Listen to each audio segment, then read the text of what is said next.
Starting a nonprofit or entrepreneurial endeavor requires people, commitment, ideas, and possibly a little bit of luck.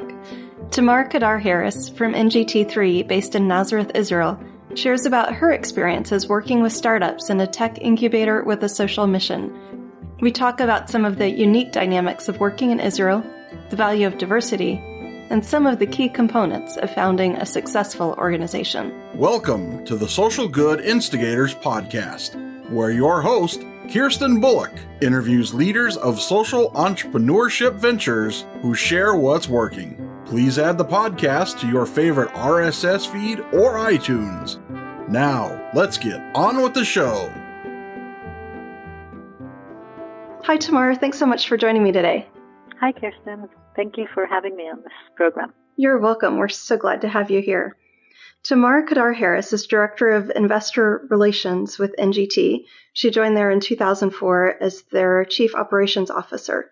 She's been involved in a number of aspects of managing a portfolio of startups, including operations, business development, and investor relations.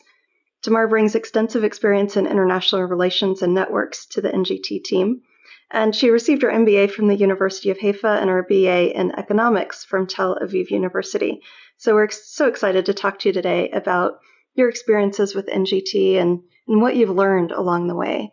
I'm hoping our listeners will really be able to help get some good tips on starting up well and getting moving on that. Now, you can read Tamar's full bio on the podcast page.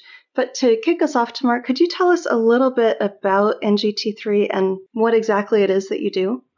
Yes, of course. Thank you, Kirsten. NGT3 is an investment vehicle.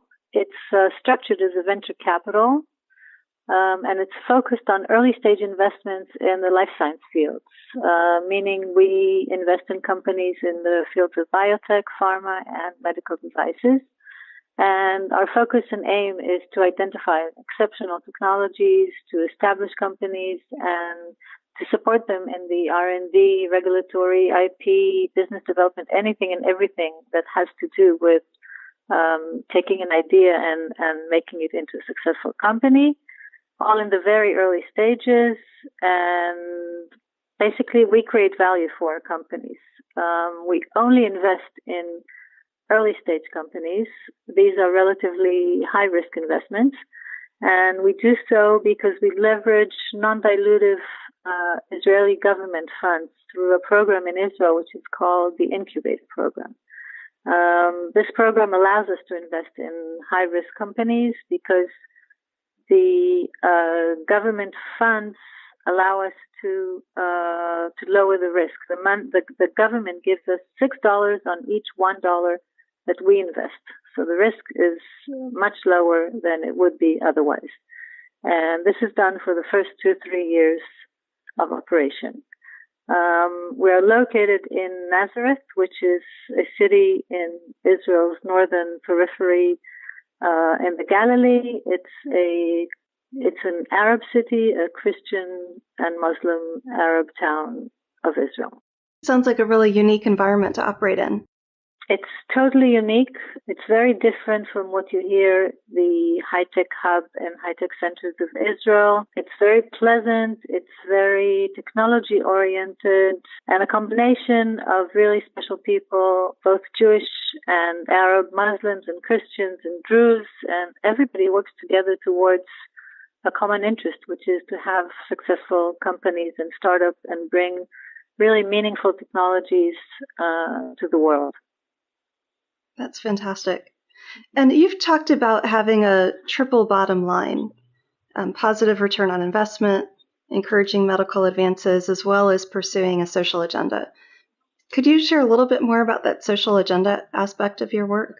Yes, as I said earlier, we're located in Israel's northern peripheral area, the Galilee.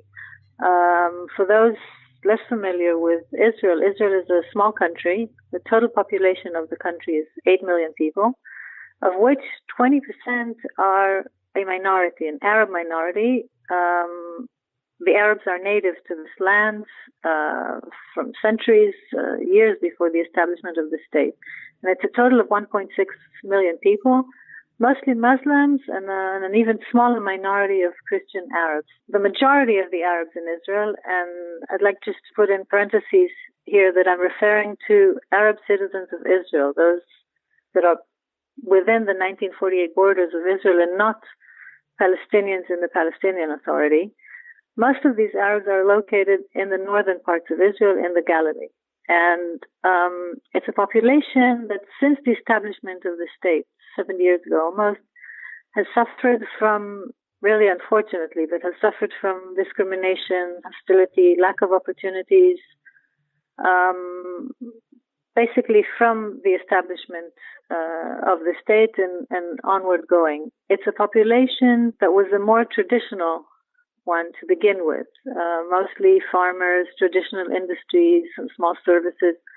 And as Israel developed into the high-tech startup nation we call it today, the gaps between the Arab and Jewish population not only didn't decrease, but actually I think increased in many ways. The Arabs remained in the villages and less connected to technology and advancements and less educated for many years.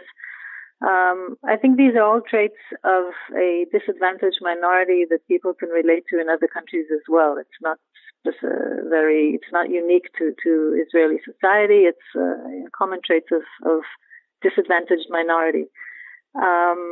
For many, add that for many years, the Israeli technology scene was all affiliated with the defense industry and was not accessible to the Arab society for that. So the Arabs who did pursue higher education and the elite of the Arabs, many of them went to the life science fields, to medicine, chemistry, biology, biotechnology.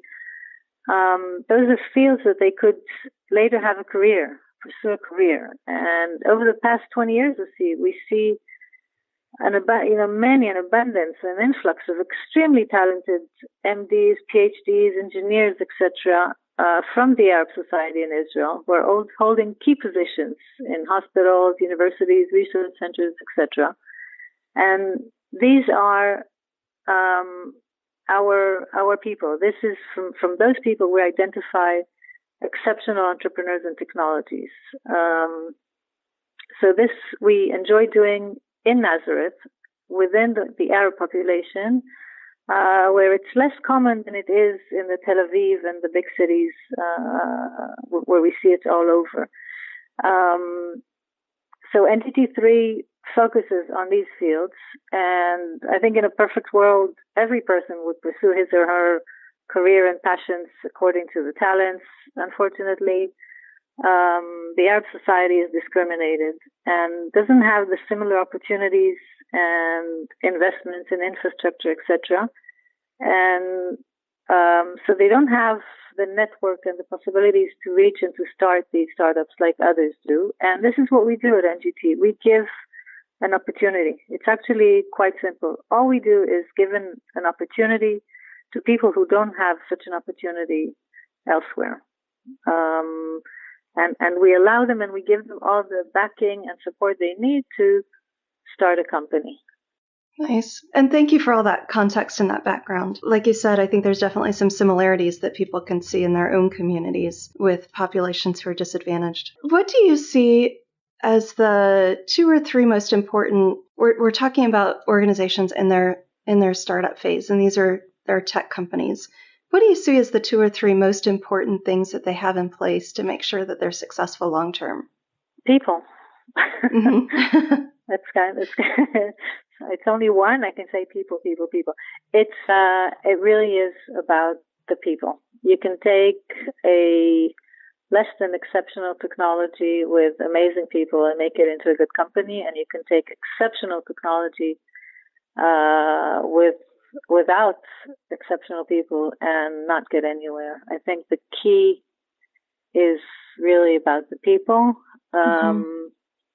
And well, it has to have the technology. The components of startups in our fields, in the medical, is basically there are 5 components. There's the regulatory path, the IP, the technology, the investments, and the people. Those are the 5 components that we push forward. in each company that we established. But I would have to say the people, because it's the drive of the entrepreneur and the passion and the knowledge and the fun, by the way. You have to enjoy it's like a marriage. You are together not 24/7, but for long hours and long days and travels and discussions and ongoing and changing. And it has to be fun as well. So the part of the people, I think that's the most important component of any early stage startup. I think it's relevant for NGOs and for every organization.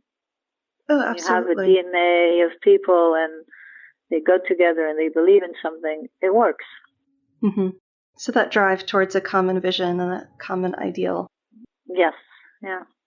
It gets people to see, the long term. It's a long road out there. It's like a marathon. So you have to have good people around you and do it together, with the drive and the vision and the understanding that it's a bumpy road.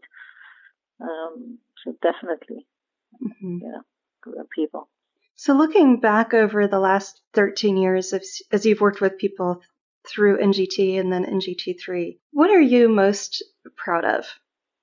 Well, that goes back to the previous question. It's again about the people. I think in NGT, in addition to having great people, we have a very diversified group of people.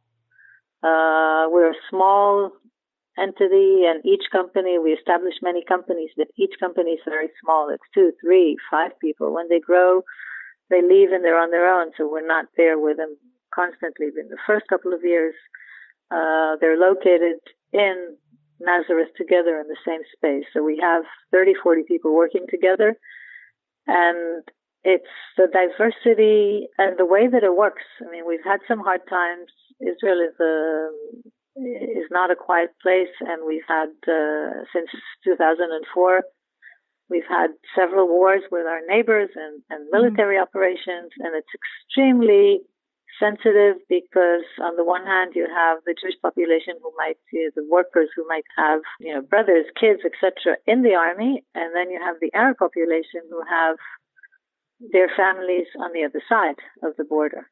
So it can be very sensitive, and although that's the situation, we can still hold it together, and everybody works together towards keeping it like a safe place that everybody is nice.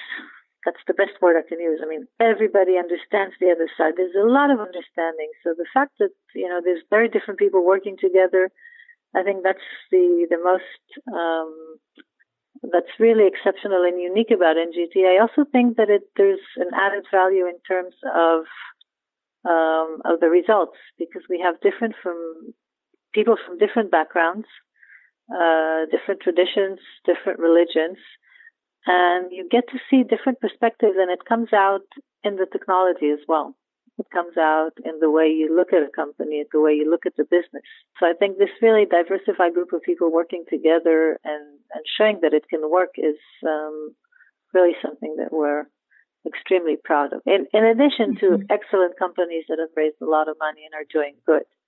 But I think the interpersonal, diversified groups of people together is really unique, and I'm extremely proud about it. I think it's something that you need to understand about Israel. It's not common.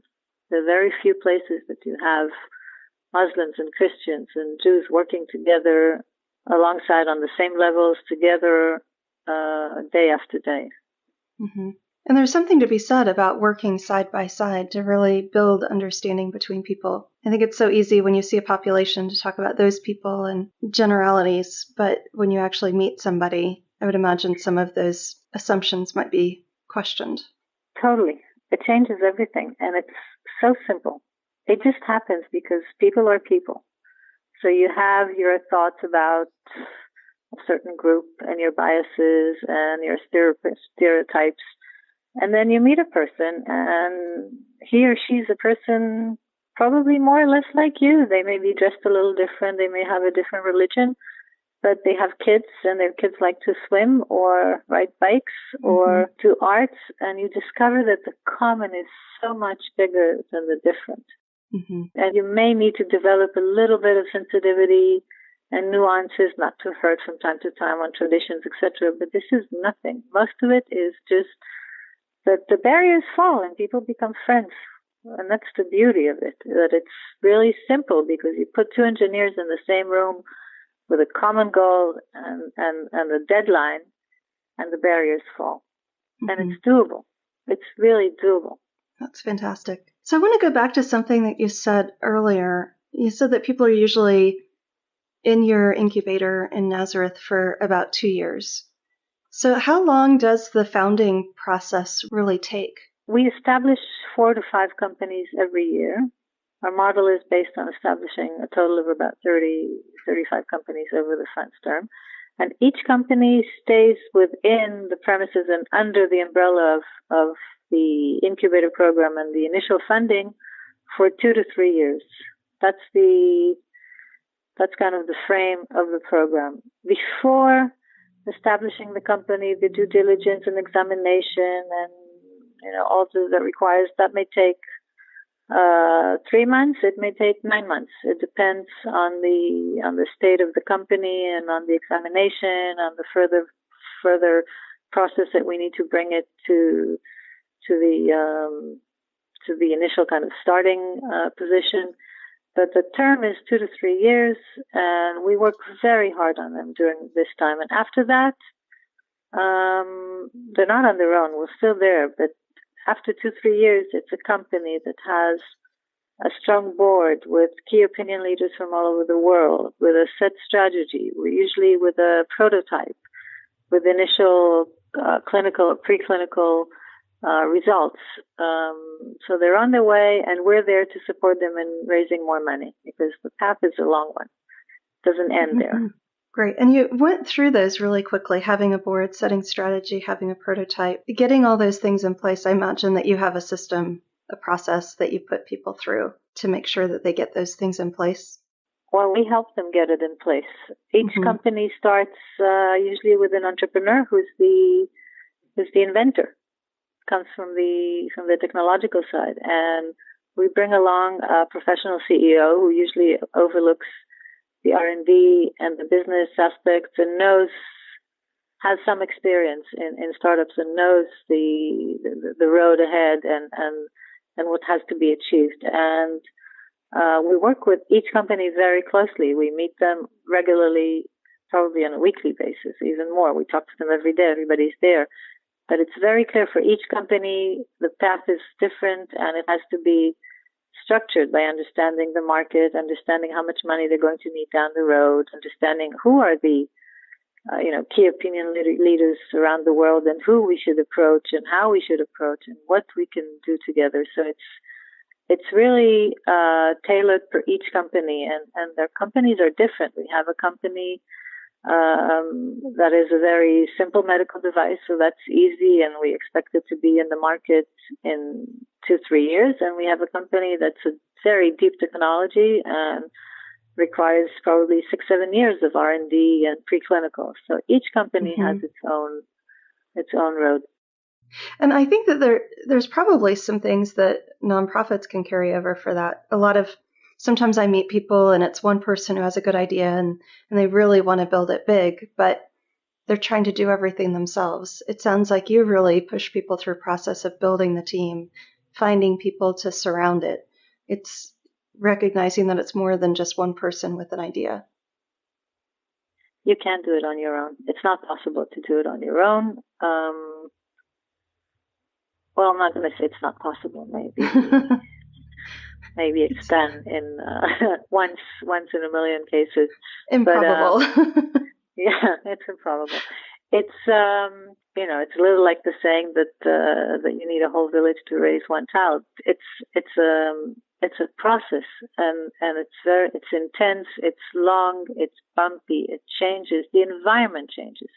Sometimes you start with the development of a product, and 2 years later you realize that the market has changed because something has changed in the environment. So there's so many components It has to be with a team, and it has to be looking outside to the world and looking inward towards what you're developing and what you're doing. There's a constant dialogue and dance, and I think that's relevant for NGOs as well. Sometimes, from my experience in the NGO world,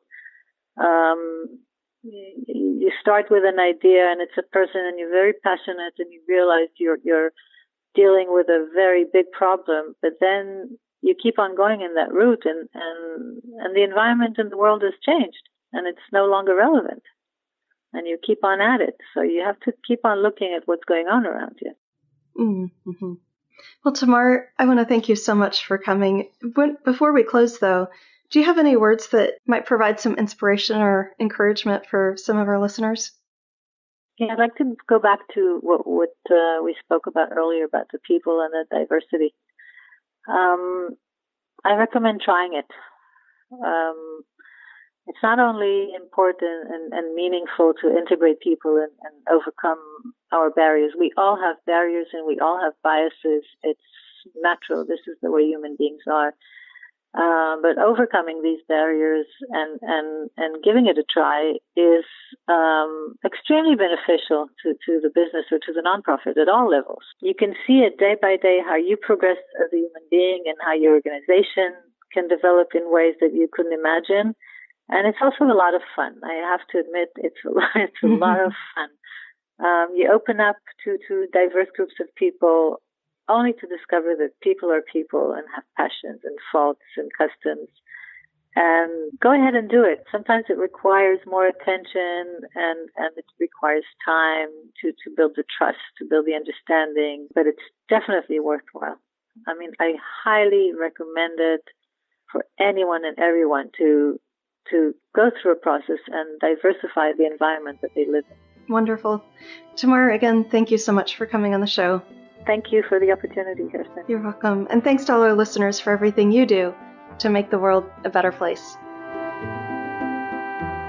Thanks for listening to the Social Good Instigators podcast with Kirsten Bullock. If you like what you just heard, we hope you'll check out our prior episodes and that you'll pass along our web address, socialgoodinstigators.com, to your friends and colleagues in the social good sector.